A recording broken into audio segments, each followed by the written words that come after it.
कि झारखंड में बीजेपी विधायक दल का नेता अब तक नहीं चुना जा सका है और इसे लेकर के सत्ताधारी पार्टियां लगातार सवाल उठा रही है।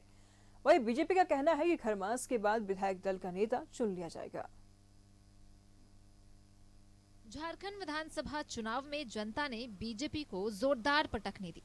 बीजेपी विपक्ष में है और सरकार पर लगातार निशाना साध रही है, लेकिन सबसे बड़ी बात यह है कि अभी तक बीजेपी ने अपने विधायक दल का नेता नहीं चुना है। जेएमएम का कहना है कि बीजेपी को इस बात का डर सता रहा है कि कहीं नेता चुनते ही उनकी पार्टी टूट न जाए। देखिए, बहुत अंतर्विरोध है। एक ऐसी पार्टी, खास करके झारखंड में भारतीय जनता पार्टी अब समाप्ति की कगार पर है, विलुप्त हो जाएगी। आने वाले अगले चुनाव तक 5 साल के बाद इतिहास बनाकर हम लोग रख देंगे।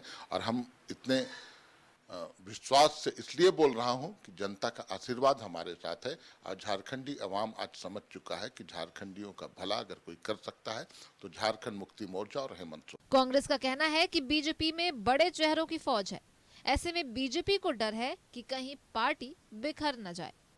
भारतीय जनता पार्टी इस कदर हतोत्साहित है कि अब वो पूरी तरह अंदर से टूट चुकी है और टूट का खतरा भी अब उनमें व्याप्त हो चुका है। यही कारण है कि अब ये चाह रहे हैं कि विपक्ष का नेता हम किसको बनाएं। चंपई सोरेन जी को अगर बनाते हैं तो जो हमारे लोग हैं वो नाराज हो जाएंगे, और अगर अपने लोगों को बनाते हैं तो आखिर चंपई सोरेन जी को कुछ तो आश्वासन दिया होगा ना जब वो ज्वाइन किए थे भारतीय जनता पार्टी। इधर बीजेपी का कहना है कि अभी खरमास चल रहा है और खरमास में कोई शुभ काम नहीं होता है, इसीलिए खरमास खत्म होते ही विधायक दल का नेता चुन लिया जाएगा। देखिए अभी खरमास चल रहा है। हम लोग सनातन धर्मी है ना, सनातन धर्म में हम लोग तो मानते हैं ना, खरमास को मान कर चलते हैं कि खरमास है। 14 जनवरी तक खरमास है, तो खरवास में शुभ कार्य नहीं होता है, ये उनको समझ में आना चाहिए। वो क्या जानेंगे।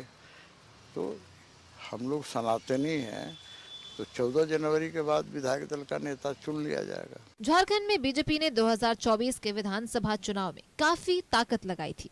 प्रधानमंत्री और गृह मंत्री समेत कई राज्यों के मुख्यमंत्रियों ने अपनी ताकत झोंकी थी, लेकिन परिणाम बीजेपी के माकूल नहीं रहा। बीजेपी में चंपई सोरेन के साथ ही अब रघुवर दास की भी एंट्री लगभग हो चुकी है।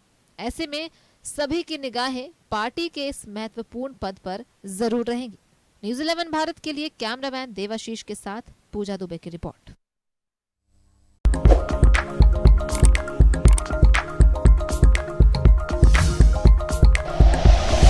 Like and share videos, subscribe करें हमारा चैनल और प्रेस करें बेल आइकॉन। न्यूज़ 11 भारत, सच है तो दिखेगा।